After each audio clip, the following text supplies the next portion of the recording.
Мурдагы президент Курманбек Бакиев Кыргызстандын буга чейинки башчыларынын Дубайдагы жолугушуусу тууралуу Назар Ньюс басылмасына маек куруп, мындай форматтагы жолугушуу ал үчүн эле эмес, бардыгы үчүн күтүүсүз болгондугун, бул бардыгынын биринчи реакциясынан эле байкалып тургандыгын айтты. Бакиев маегинде демилгени оң баалаганын, жолугушуу тынч өткөнүн, баары аягына чейин олтургандыгын, Садыр Жапаровдун жеке кызыкчылыгы болбогондугун белгилеген. Бул демилге анын саясатчы катары жетилгенин көрсөтөт деген Бакиев. Ошондой эле ал маекте 2010-жылдагы апрелдеги жана июндагы адам өлүмүнө алып келген окуялар боюнча күнөөсү такыр жоктугун айтып, тергөө же сот иштерине катышууга даярмын деп, мен мурда эле бир нече жолу айтканмын деп билдирди. Белгилей кетсек, 18-февралда Садыр Жапаров мурдагы президенттерди Дубайда бир дасторконго чогултканын, алар бири-бирин кечиришкендигин жазган. Бул маалымат коомдо талкуу жаратып, айрымдары президент Жапаровдун мындай кадамын колдосо, бул иштин мыйзамдык жагын айтып сынгалгандар да болгон. Ал эми президент мурдагы президенттердин башын бириктирүүгө,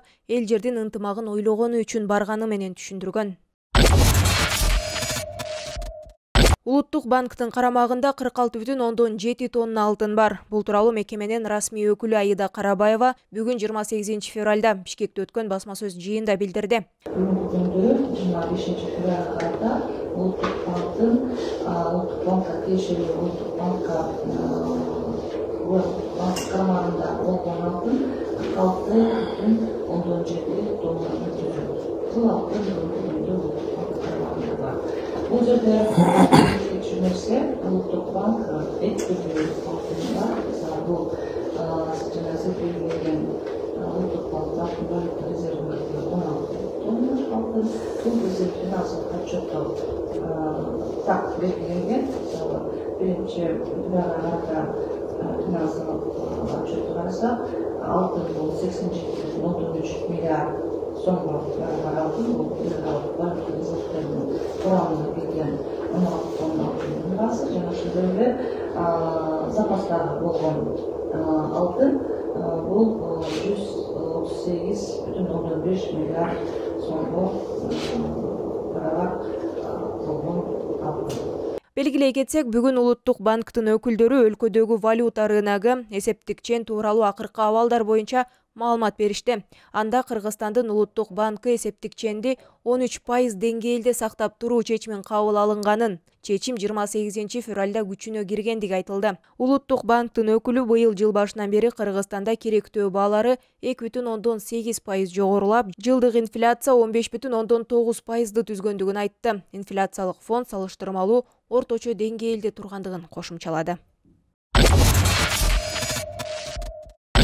Кемпир-абад иши боюнча камакта олтурган активист Илгиз Шаменовдун саламаттыгынын абалы менен өлкөнүн акыйкатчылыгы таанышып келди. Бул тууралуу акыйкатчы Атыр Абдрахматова Facebook'тагы баракчасына жазды. Анын айтымында камактагы активисттердин ден соолугу абдан начарлаганга чейин камоо, жалпы жарандык медициналык мекемелерге же жеке бейтапканаларга жаткырылгандыгына каршылык көрсөтүү бул адамгерчиликсиз мамиле, кыйноого барабар. Белгилей кетсек, буга чейин ушул эле иш боюнча камакта жаткан Борбордук шайлоо комиссиясынын мурдагы мүчөсү Гүлнара Журабаеванын саламаттыгы начарлап кеткендиктен аны ооруканага жаткыруу зарыл экендигин жактоочусу кабарлаган болчу. Жактоочу абактагы шарттар 64 жаштагы Журабаеванын абалына терс таасир тийгизгендиктен анын өнөкөт оорулары козголуп жаткандыгын айткан. Бул арада Кемпир-абад иши менен камакка алынган активист Эрлан Бекчоро уулу абактан кат жазып, жогорку соттун төрагасы Замирбек Базарбаевке кайрылып, аны соттук отурумга катышууга чакырды. Эске салсак, Кыргыз-Өзбек чек арасындагы Кемпир-абад суу сактагычынын жери Өзбекстанга өтүп жаткандыгынан нааразычылыгын ачык билдирип жүргөн 30га жакын саясатчы, активист жана блогерлер октябрь айынан бери Бишкектеги номер 1 тергөө абагында камакта олтурат. Алардын айрымдары ден соолугуна байланыштуу үй камагына чыгарылган же ооруканага жаткырууга уруксаат алган. Милиция кармалгандар жапырт башаламандык уюштурууга аракет кылгандыгын, айыу боюнча далилдер жетиштүү экендигин билдирүүдө. Ал эми кармалгандар күнөөсү жок экендигин айтып, мунун баарын саясий куугунтук деп сыпаттап келишет. Бүгүн 28-февралда Вечерний Бишкек басылмасынын Кактус медиа сайтынын үстүнө жазган арызы Бишкектин 1-май райондук сотунда каралды. Отурумга судья Жылдыз Сайдылдаева төрагалык кылууда. Маалым болгондой, басылманы сотко берүүгө Вечерний Бишкек гезити жабылып, кызматкерлер иштен кетери тууралуу макала себеп болгон. Басылмага карата коюлуп жаткан доонун суммасы 50 миллион сомду түзөт. Анын 25 миллион сому журналист Диля Юсуповадан, башкы редактор Наталья Тимирбаевадан жана мекеменин негиздөөчүсү Дина Масловадан Москвадан талап кылынууда. Калган 25 миллионду басылманын өзүнөн өндүрүү талап айтылган. Жабык акционердик коом макалада басылма жабылары жана банкротко учураганы тууралуу туура эмес маалыматтар берилген деп эсептейт. Прошу признать несоответствующим следующие сведения, распространенные на сайте «Кактус Медиа» в публикации под названием «С 1 января закрывается вечерний Бишкек, издание выходило 49 лет от 29 декабря 2022 года». С 1 января закрывается газета «Вечерний Бишкек», издание выходило 49 лет. С января закрывается одно из старейших изданий Кыргызстана газеты «Вечерний Бишкек». Последний номер уже исторические газеты выйдет на этой неделе. Сейчас у компании многомиллионные долги, которые мы сделали из ЗАО «Издательский вечерний Бишкек» банкротом. Здания и имущество в аресте, а суды газеты уволены. Именно признать несоответствие сведений, распространенным на сайте. Ал эми адвокат Ахмат Алагушев төмөндөгүлөрдү билдирди. Бүгүн болсо соттук процесс толугу менен башталды. Өткөндө бул алдын ала угуулар болгон. Бүгүн мына тиги доогердин өкүлүн уктук. Ага өзүбүздүн суроо талаптарыбызды бердик. Эми чын айтканда мындай өтө деле мындай конкреттүү нерселерди укпай калдык. Эми эмки процесске бир нече немелерди алып келмей болушту. Ошол негизи эми ошол доого коюлган маалыматты биз азыр айтып атабыз. Эмне себептен бул кандайдыр бир силерге именно ошо вечерний Бишкектин өзүнө кандай арнамызбы, кадыр барыкпы, ошонун баарын сурагандан кийин билинет го.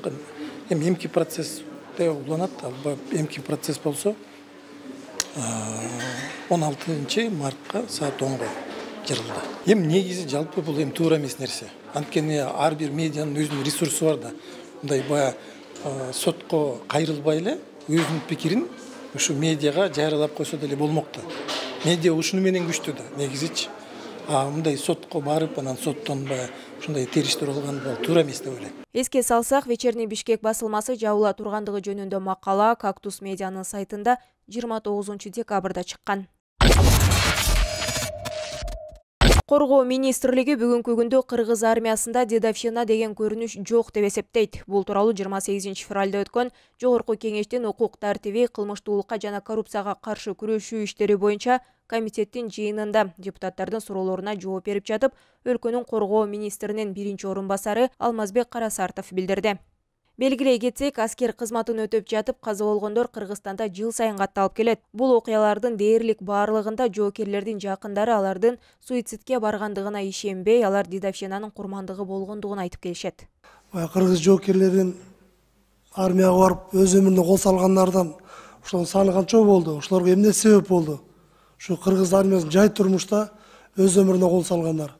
Ошолор боюнча тактоо жүргүздүңөрбү? Акыркы 1 жылдын ичинде айтып койсоңуз. Руслан Шерғазиевич, бул аскерге келип өзүнө кол салган аскер кызматкерлер боюнча териштирүү иштер болгон. Эми булардын жыйынтыгы боюнча үй бүлөлүк шартына байланыштуу болду деген четимде чыгарып, ал эми ошол каза болгон аскер кызматчылардын командирлери жана башчылары жоопкерчиликке тартылган. Рахмат. Кыргыз армиясына дедовщина барбы азыр? Бар же жок деп кепилдик айта аласызбы? Кыргыз армиясында дедовщина жок деп кепилдик бере алам. Эми ар кандай кичине мыйзам бузууларга, аскердик тартипти бузууларга кичине жолдор болуп атат тилекке каршы. Бул боюнча да биз Коргоо министрлигинде тарбия башкармалыгынын башчысы чоң жумуштарды жүргүзүп атат.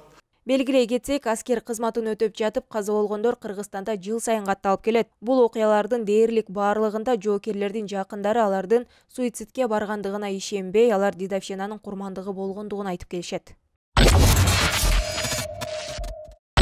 Бишкекте жол кырсыгынан 2 адам каза болуп, 5-өө жабыркады. Маалымат кылайык, жол кырсыгы 27 февралда болгон. Бишкек шаарынын Масалиев менен Токтоналиев көчөлөрүнүн кесилишинде Honda Fit жана Honda Stream үлгүсүндөгү унаалар кагышкан. Кырсыктын кесепетинен Honda Stream унаасынын айдоочусу жеринде каза болуп, Honda Fit унаасынын айдоочусу ооруканада көз жумган. Калган жабырлануучулар ар кандай жаракаттарды алып, ооруканага жаткырылды деп айтылат маалыматта.